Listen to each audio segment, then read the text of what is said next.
All right, here we are with two family photos. The same family, but a few different people in each photo. I would like to find out, or at least narrow down, who some of these people are. Now, obviously, we know Jeremiah. This is Jeremiah Ryan. He was born around 1834, got married in 1864 to Mary McDonald, and he had all these kids. One of them is not represented over here. John, who was born in 1864, I think, or was it 1865? Anyway, he died. He died pretty young. So by the time this picture was taken, of course, he can't be a part of this. Now, we don't know when this picture was taken or where, for that matter, but we can have a pretty good guess. And what we can do is we can use this young fella here. This is not an Orion. It is an adopted son. His name is John Lyons, and John was born April 4th, 1895. Okay, so if he was born in 1895, I'm guessing he's not just 1 year old, and I'm guessing he's not 15 years old. If you go by the height, I actually looked this up. Now, Jeremiah is not standing up straight, unfortunately, but based on his height to Jeremiah, and guessing that Jeremiah is roughly 6 foot tall, I estimate his age to be about 6 years old, give or take a year, but probably 6 years old in this photo, which means this photo was taken in 1901. Again, that is a guess, but I think it's a pretty good educated guess for the time. This one, to me, if I had to guess, I would say that John Lyons in this photo is older than he is in this one. At least he looks old. He looks probably 2 years older in this photo. So again, that's an educated guess. He might even be 3 years older. He looks like he could be 9 years old in this picture. So, okay, so we know who John is. He's the adopted son.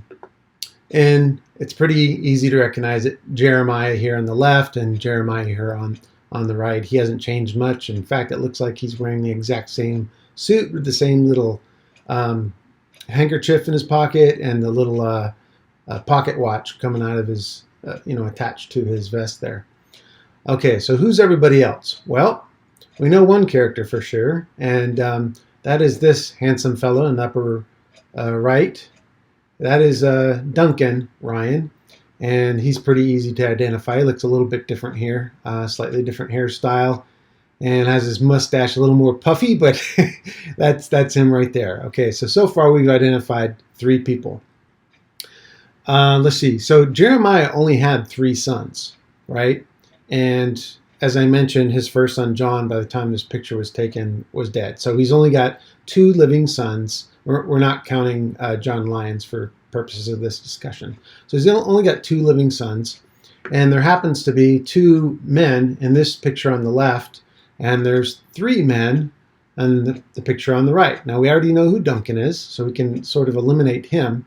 Now, who are the others? Well, I'm looking at this face of the guy sitting on the fence in the outdoor picture, and I'm saying that is the same guy. There's no question. I should also point out that Jeremiah's kids span from 1864 to 1883. That is a 20-year difference between the ages of them. Yeah, so the youngest son, Edward James, he's actually the youngest kid. He is a lot younger than everybody else, and he actually looks like the youngest in this picture and in this picture. And so it's not a stretch for me to go, that is Edward James. Okay, in both pictures, that is Edward James. We know Duncan. There's not, the third son is already dead by the time this is taken. So who is this little fella right here? Okay, and if this was taken around 1901, well, the only person who was married at that time was it Mary Ellen? Mary Ellen, yes.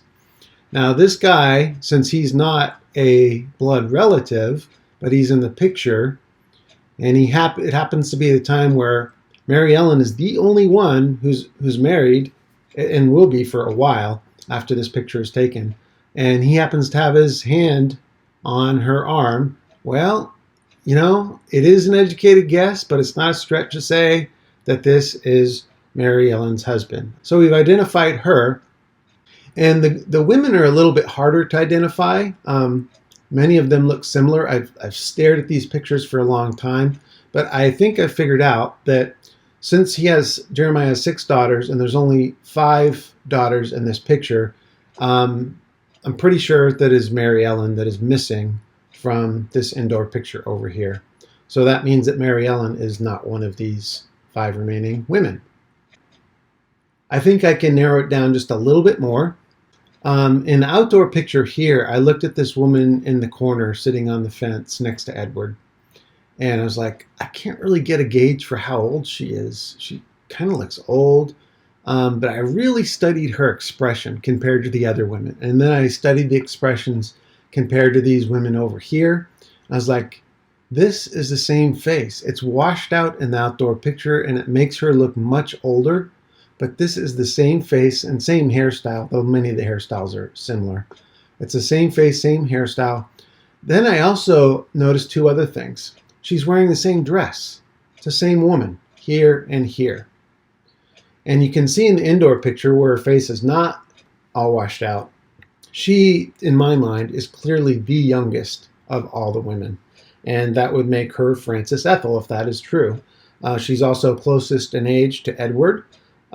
They are only 2 years apart, and they happen to be sitting next to each other in both pictures. And, most of the time in family pictures, unless some photographer tells them otherwise, they're going to sit or stand next to whomever they're most comfortable. And, these 2 are very close in age, so it's not a stretch to say that this is Frances Ethel.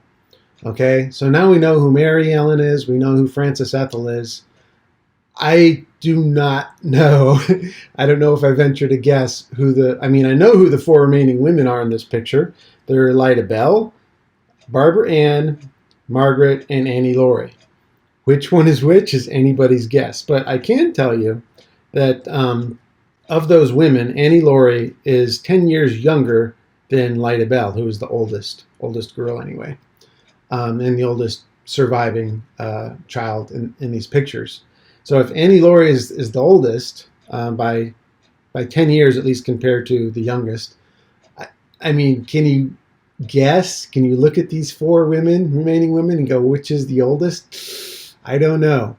But I can tell you that in my mind, this face right here on the right in the indoor picture and this face of the woman outside holding the fan, those are the same faces.